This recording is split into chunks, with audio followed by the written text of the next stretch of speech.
बढ़ते हैं आगे, बहराइच की जानकारी आपको देते हैं, जहां पर हिंसा, आगजनी और रामगोपाल हत्याकांड के बाद आरोपियों के अवैध निर्माण पर अब बुलडोजर एक्शन की तैयारी है। बहराइच में जहां हिंसा हुई, वहां पर 23 घरों पर अवैध अतिक्रमण के नोटिस चस्पा कर दिए गए हैं। मुस्लिम परिवारों के 19 और हिंदू समुदाय के 4 मकानों के ऊपर ये नोटिस चिपकाए गए हैं। नोटिस में अवैध निर्माण हटाने के लिए 3 दिन का वक्त दिया गया है।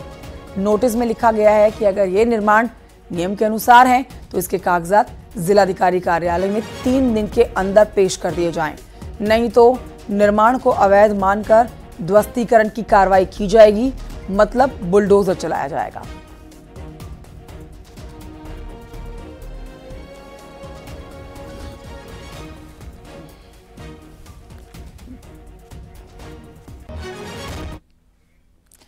एक और अपडेट आपको दे देते हैं। बहराइच में हिंसा के बाद रामगोपाल हत्याकांड के आरोपी 14 दिन की न्यायिक हिरासत में भेज दिए गए हैं।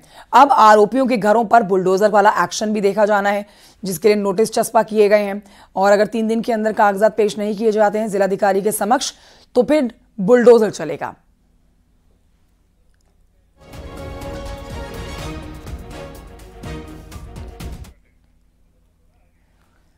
इस बीच आपको यह भी बताते हैं कि बहराइच केस को लेकर सियासत जबरदस्त है। एआईएमआईएम चीफ असदुद्दीन ओवैसी का कहना है कि यूपी सरकार को कानून व्यवस्था से चलना चाहिए, बंदूक व्यवस्था से नहीं, जिस पर यूपी के मंत्री दयाशंकर सिंह ने कहा है कि योगी आदित्यनाथ के शासन में कानून का राज स्थापित है। कोई भी कानून तोड़ने की कोशिश करेगा तो पुलिस उस पर कार्रवाई करेगी। आपकी ठोक दो की पॉलिसी संविधान के खिलाफ है।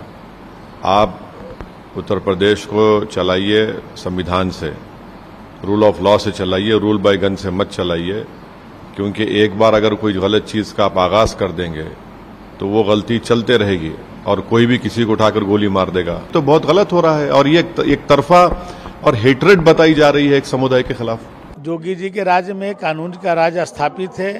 कोई भी कानून तोड़ने की कोशिश करेगा तो उस पर पुलिस कार्रवाई करेगी। उत्तर प्रदेश की जनता कानून की राज चाहती है, विकास चाहती है और योगी जी के राज में हो रहा है। बहराइच कांड को लेकर सरकार का एक्शन और राजनीति दोनों जारी है, लेकिन इन सबके बीच में मामले में बाबा बागेश्वर की एंट्री हो गई है।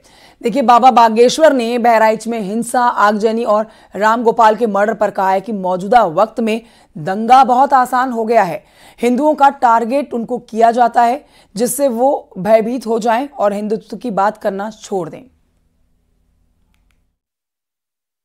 आजकल दंगा सरल हो गए, गंगा कठिन हो गई, चाहे वो बहराइच हो, मणिपुर हो, नूह हो, मेवात हो, बड़ी कठिन स्थिति हो। मान में हिंदुओं पर जो अत्याचार हो रहा है वो बड़ी सोचनीय है।